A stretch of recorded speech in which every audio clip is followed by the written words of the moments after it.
Welcome to Blizzard Fire. We hope this video helps fire up your solution. You start by making a quick safety assessment and preparing the path. Make sure the vehicle is in gear and braked. Place a wheel chock if you have one.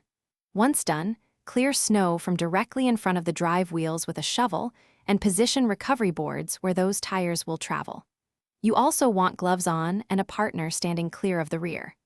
This lets you move immediately into low-speed extraction without wasting time on unnecessary checks. You now align the recovery boards precisely under the drive tires. Position them so ribs face the tires and each board sits on compacted snow or a shovel-packed platform.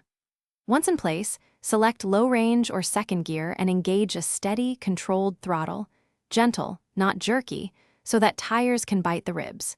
If the boards don't catch, back a short distance and repeat to seat them under the tread. This rhythm of small reverses and steady forward push. You finish by driving slowly and steadily off the boards, keeping momentum until fully free. Avoid abrupt turns that can dig you back in. Once clear, stop and remove the boards, then store them out of the travel lane and inspect tires for snow buildup.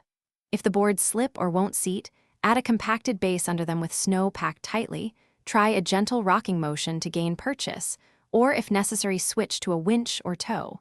Always keep people clear of the path. Thanks for watching. If you found this helpful, don't forget to like and subscribe.